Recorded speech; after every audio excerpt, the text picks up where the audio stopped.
Hi, everybody, and welcome to another edition of the Southern Fried Podcast, a production of the Arkansas Democrat Gazette. I'm Rex Nelson, senior editor of the Democrat Gazette, and been a couple of years, but we've got a return on the show because it is a subject that is near and dear to my heart, and that is scouting. I was a Boy Scout. I was an Eagle Scout, assistant scout master once years ago, and it just was such a part of my life that I wanted to bring back in from the Quapaw Council, Shanna Richardson. Shanna, thank you so much for coming back again. I'm so happy to be here. Yeah, a lot going on, I know. Now, you have been in Arkansas how long now? 2 years. I was going to say, I got you soon after you got here, so I thought it had been almost a couple of years since you got here. And I know a lot of people didn't hear that show, won't remember that show. So before we get into what's going on now, talk a little bit about your background and how you became a Scout executive. Happy to. So Scout executive is an interesting term. What that really means is CEO for the Boy Scouts of America. I've been working for the Boy Scouts now for 23 years. Oh, wow. Long, wonderful career. I've absolutely loved it. But in the last couple of years, I was asked to come out here to Arkansas to serve as the CEO here, and I was happy to do it. Prior to that, I was in Palm Beach, Florida, which Palm Beach is a beautiful place, but not a wonderful place to raise kids. Beautiful place to vacation, but this is a great place to raise my kids. Yeah. Tell me some of the reasons. I mean, you know how pro Arkansas I am. Yes. But some of the reasons why Arkansas is a good place to raise your family. It is big city, little town feeling. My kids are very much more involved in school than they were where we were living before. They're enjoying football games. They're enjoying student council. They're enjoying going to the dances. They're having a great time. Also, 10 minutes any direction from my house, we're in the great outdoors, which working for the Boy Scouts of America, that's something I can 100% appreciate, is being able to get my kids outside and enjoy nature. Absolutely. Tell me how that career began. You said it goes back 23 years. How did it start? 23 years ago, I found myself looking at a college job board, trying to figure out what I was going to do with my spare time. And there was a job posted to be what's called a Scout Reach paraprofessional, where I would go into inner city, highly Hispanic-based schools in Ogden, Utah, and provide Cub Scouting to kids that can't traditionally get to the scouting program. And I did that for a couple of years. And then I was asked to serve in Provo, Utah as a district executive for a territory, and then out to Florida, served in Orlando for a number of years in a number of positions, then over to Palm Beach, and now here to Arkansas. It's great to have you in Arkansas. Roughly how many, I'm just curious, how many female council executives are there? There are currently 5 of us. 5. I knew it was a low number. Out of 250, there are 5 of us that are female. Only 5 out of 250. And I know you, I've gotten to know you well enough to know that you're humble and don't like to brag, but I'm going to force you to talk a little bit about how the numbers have gone up in scouting here in Arkansas since you've been here the last 2 years. I know we were coming out of the pandemic. I mean, in that sense, the timing may have been good because people were looking to get the kids out of the house, find something for them to do. But talk about where the numbers have gone these last 2 years. Happy to. So over the past 2 years, we've grown by 25%. We're actually, last year, we were recognized as the 10th fastest growing Boy Scout Council in America. 10th in the country. Yep, 10th in the country. And we are still growing now. We expect to have a 15% growth again this year on top of that 25% growth. Yeah. What has been the key to that? There's a few things. Number one, we were post-pandemic and families are ready to get back outside and get active and get their kids away from the screens.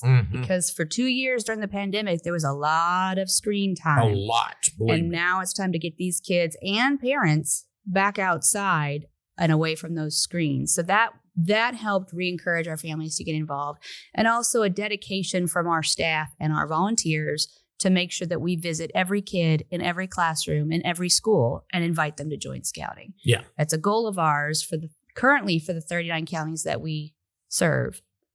And a lot, I imagine going into these schools, the opportunity from scouting has probably never been presented before. You are correct. Children. You are correct. And their parents. And we spent a lot of time over the last 2 years meeting with our educators, our superintendents, our principals, and our teachers to have conversations with them about what our kids today need, what they need. And the feedback was unanimous that post-pandemic, a lot of kids are struggling with behavioral issues in the classroom, because during the pandemic, when we were on Zoom classrooms or back home or having limited access to each other, the kids really forgot how to interact socially. They forgot how to listen to direction. You know, when a kid was at home for a lot of time, they could get up at any time and get a snack or use the bathroom. Right. And it's a hard adjustment for them. Not to just do it in the classroom. Yes. Yeah. They also, our kids forgot how to take risks appropriately too. And so being able to listen to our educators and hear what is needed for our youth, they're really asking us to get involved with these kids. Oh, I can imagine. Not just to get them outdoors, but to reintroduce them to the character development and the leadership skills that Boy Scouts can provide. Yeah. I know you're always looking for great volunteers. And so I have to ask this question, because with growth comes problems, good problems, better than shrinking, but finding enough volunteers to handle this increase of 25%. Has that been a problem? Not exactly. It's more of an opportunity, because with the 25% increase in youth that we serve comes those parents. Comes the parents themselves. Parents. And I like to do what I call gateway volunteering with my parents, where I ask them to do small things at first, right? Can you help us set up the chairs? Mm-hmm. Can you bring the snack to the next meeting? And before you know it, they're running meetings, they're Cub Masters, Scout Masters, and they're really into the program. And they get just as much out of it as our kids do. Yeah. Along with recruiting new scouts, along with recruiting volunteers, you have so many balls in the air. Any nonprofit organization, of course, fundraising is going to be a part of it. And I know as we tape this, you are just coming off a great event in which you had the former U.S. Secretary of State, former CEO of ExxonMobil, Rex Tillerson, here in Little Rock. Talk a little bit about that event and how it went. That event went phenomenally. That was a very well-attended event. We had about 400 people in the room, over 44 sponsors. Rex did fly in to town for the event and flew right back out the same day. So he came just to make sure he could support scouting in Arkansas. It was magical. Yeah. He gave such a great speech about leadership and about what our country needs to turn around some of the situations that we're in. And really, his message was, we need to teach our next generation leadership. Mm-hmm. We need to teach them what it means to make ethical choices. And that is what scouting can provide. So our goal for that event was to raise $150,000. And when we were done, we had over $200,000 raised. Yeah. Congratulations. He did a phenomenal job. Congratulations on that.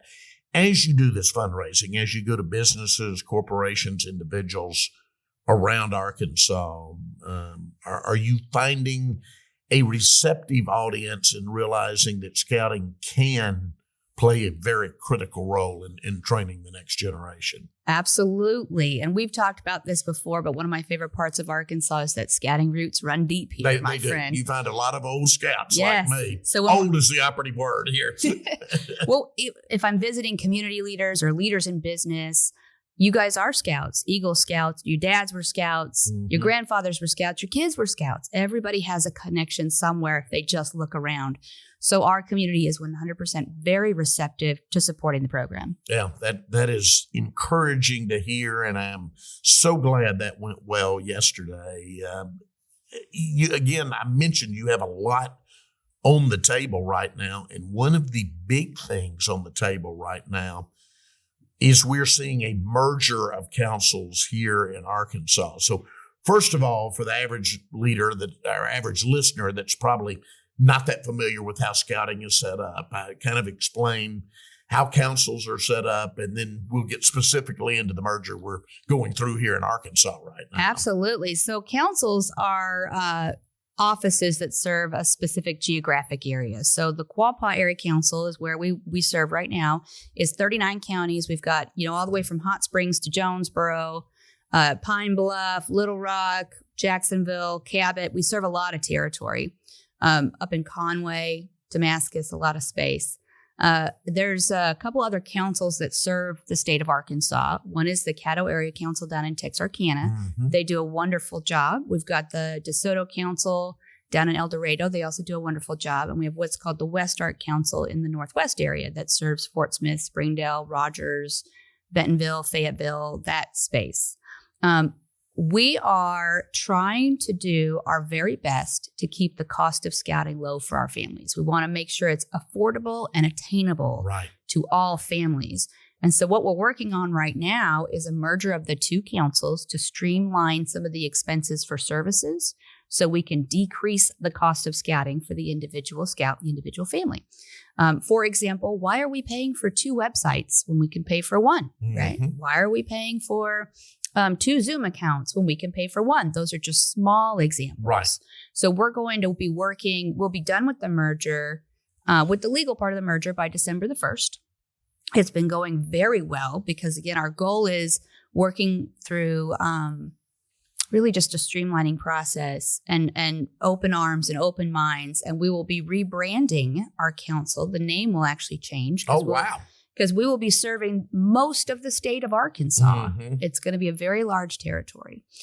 So West Ark and Quapaw will become the Natural State Council. Interesting. Yes. So what we're doing is coming together as two councils to create one new organization that will decrease the cost of scouting for families. What is your timetable for making all of this happen? Well, we've been working for the last couple of months to make it to get through all the negotiations and the process. And again, it's been a very easy, friendly, a lot of spirit of brotherhood and coming together. It's really a healing process, if I'll tell you the truth.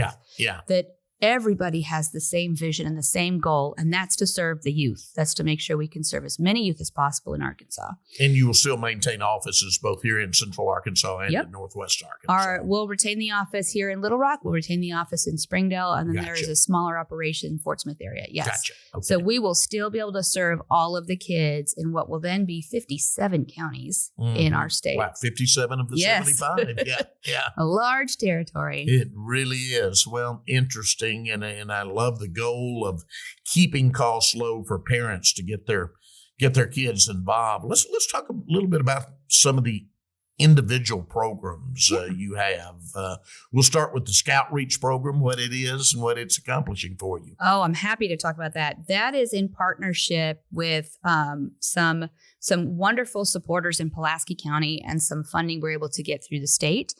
And what we do is make sure that we can take scouting to the kids that can't get to scouting traditionally. So as you're aware, traditionally scouting happens at a church or a community center after school where mom and dad takes our youth to the scouting program. Not all of our kids have the benefit of having a parent at home in the evening or parents that have the ability, they might work at night. There's a lot of different circumstances out there.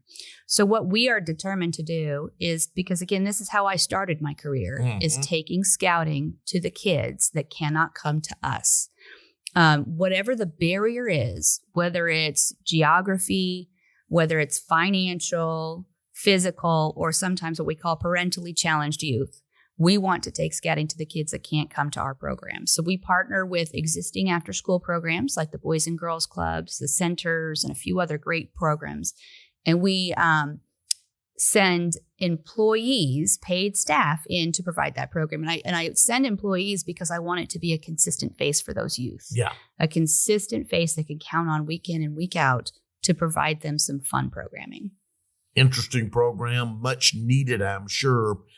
Exploring. Talk about that program. Let's talk about career exploring. So we are in the process of rebuilding our exploring division. And exploring, if you're not familiar with it, Boy Scouting, everybody's very familiar with our packs and our troops, and we go outdoors. It's kind of the same concept, except for instead of campfires and learning to tie knots and outdoor survival skills and character development, you're getting the character development through career education.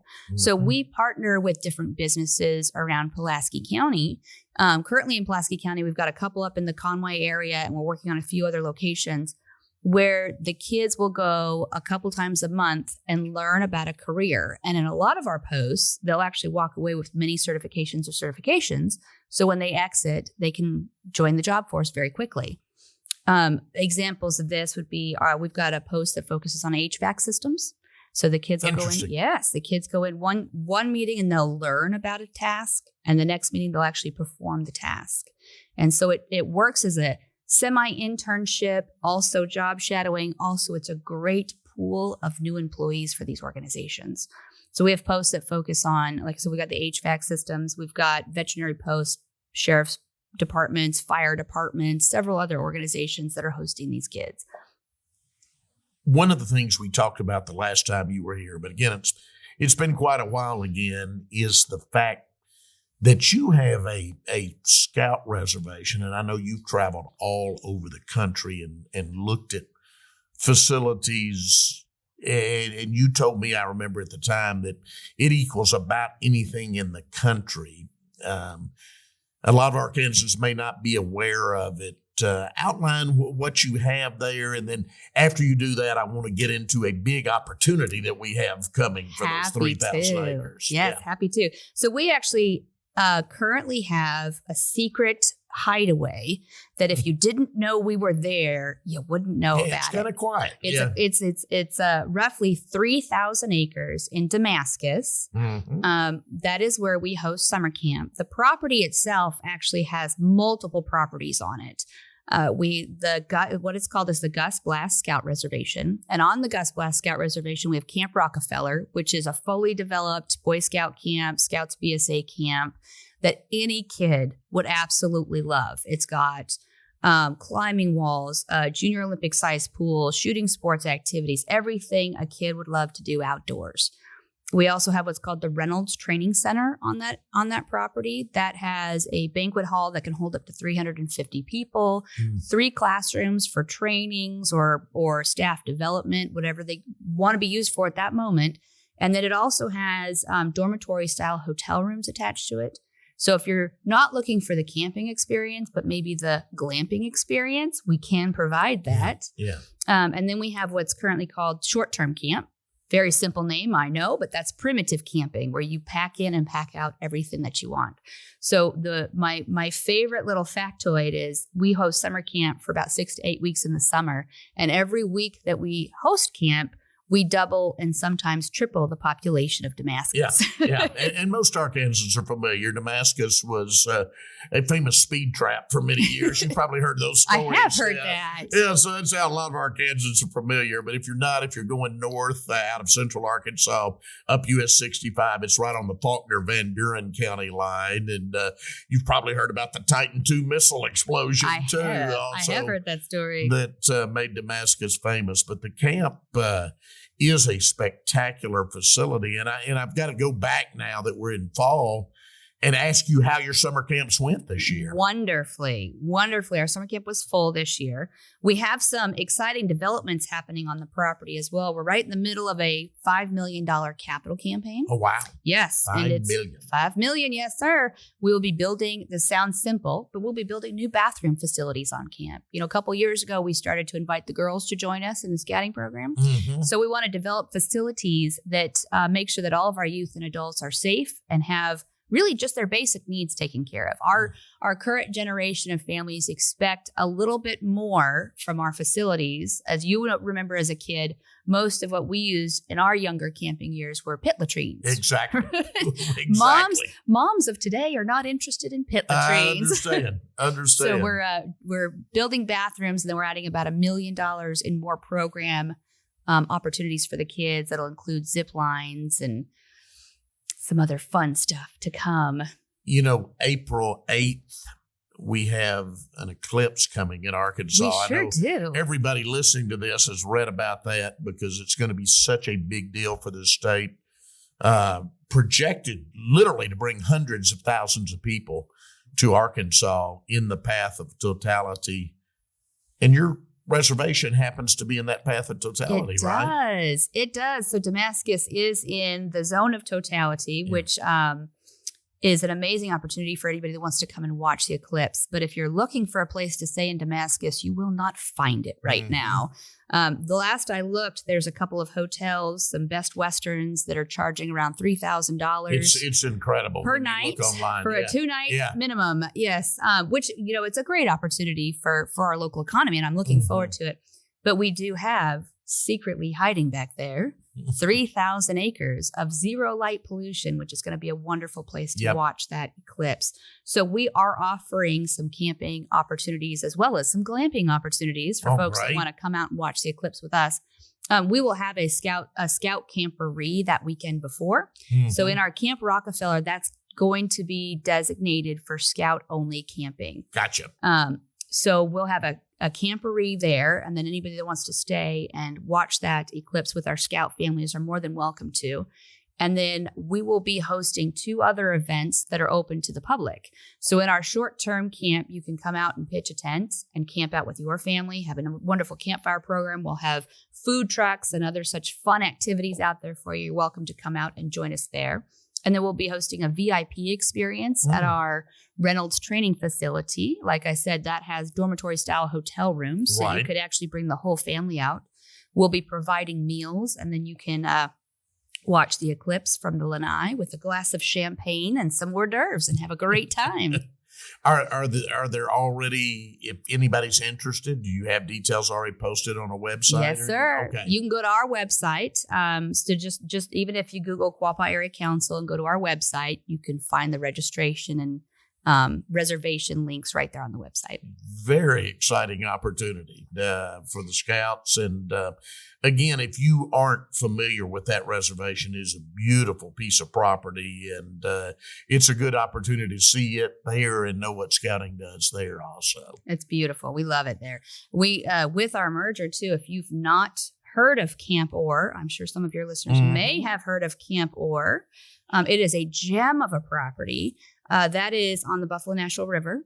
It is the largest privately owned property in that park. So that is one of the wonderful opportunities we'll be adding for our Scouts as well. And that camp offers some climbing, some water sports. It's a great, great facility. And I want all your listeners to hear that, because those facilities are not just open for scouting. Those facilities are open for school field trips. Those facilities are open for leadership development for companies. We like to open those facilities as much as possible to provide opportunities for our communities. Yeah. I first time I ever went to Camp Orr, I've got to tell this because you talked about the scouting routes running deep. I was down in southwest Arkansas. Wasn't really familiar with the Ozarks that much. Old Troop 24 in Arkadelphia.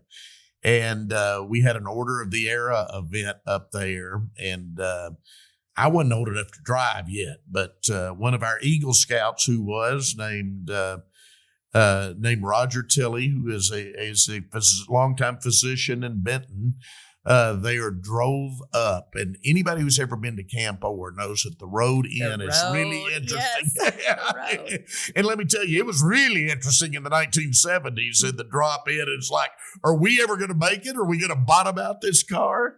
So that I have real memories going back a long way of Camp Orr. Let me tell you.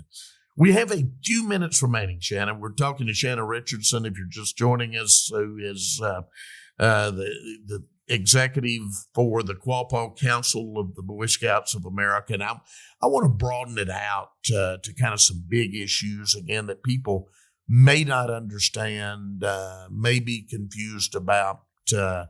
First of all, your daughters are very active in the organization.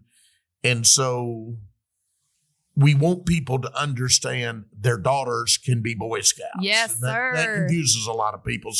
So explain that. Happy to. So I have 3 girls, right? I've worked for the Boy Scouts for 23 years. All 3 of my girls were born while I was working for the scouting movement.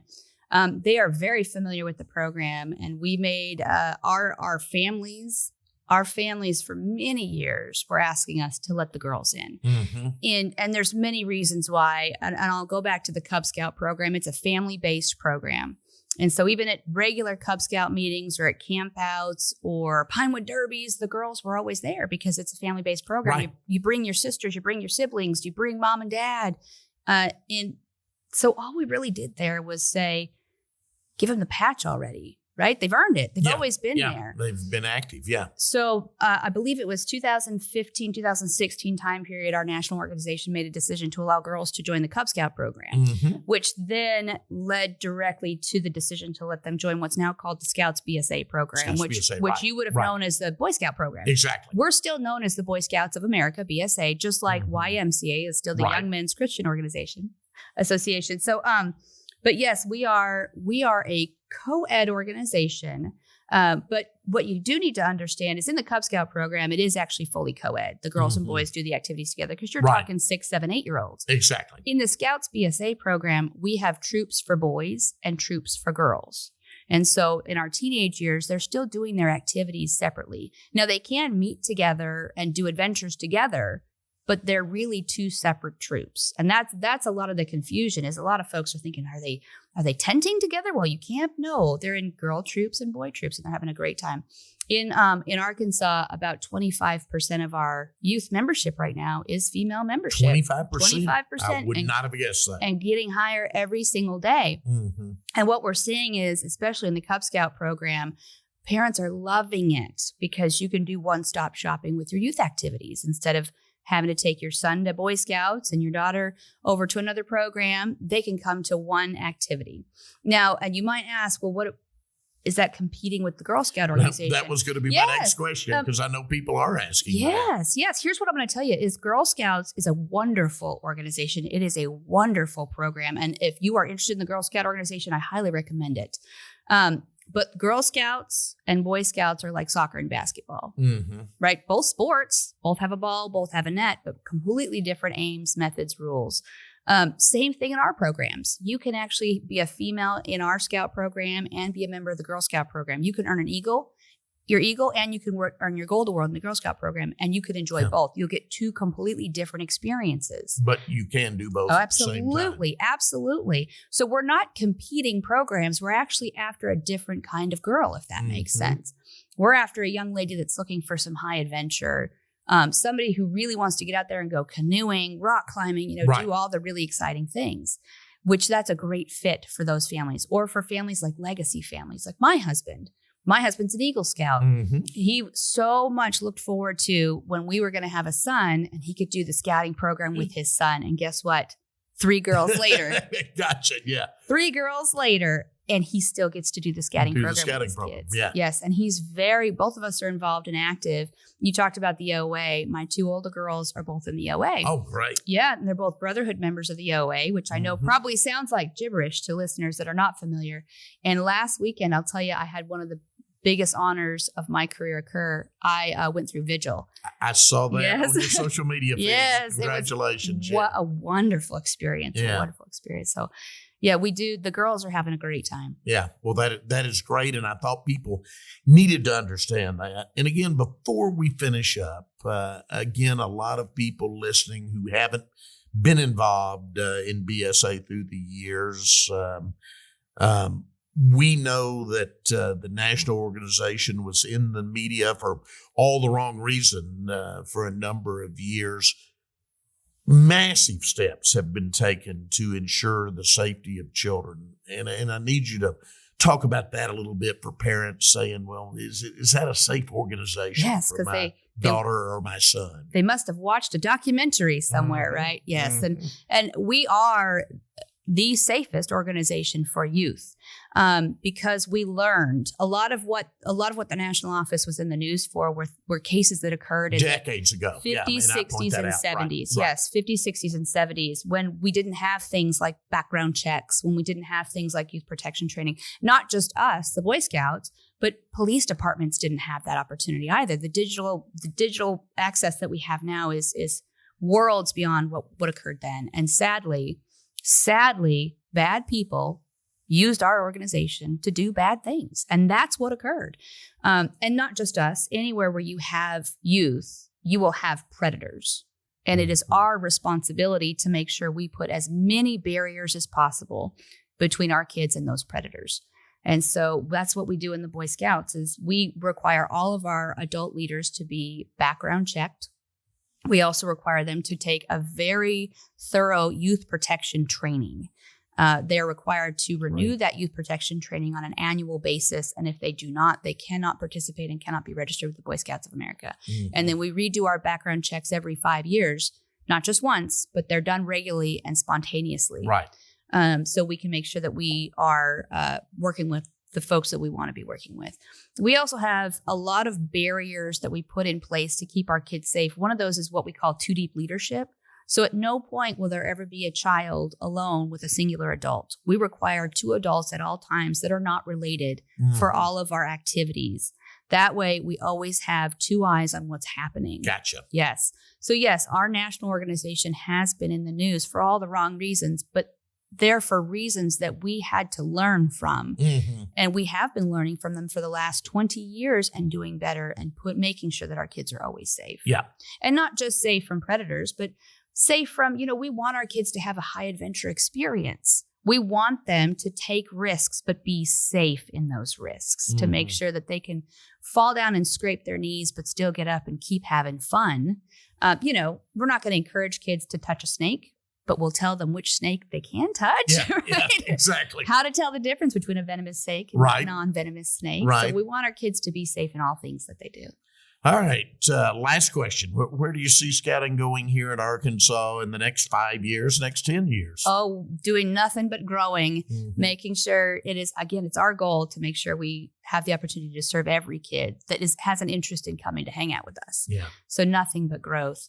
You'll also see growth in our camp properties and in our partnerships and our community leaders that are getting involved. I see nothing but good things over the next 5 years. Great. Shanna, thanks for the update. Thanks for coming back on. Happy to. It's always good when somebody comes for a second time because it shows I didn't scare them off the first time around. You are wonderful, Rick.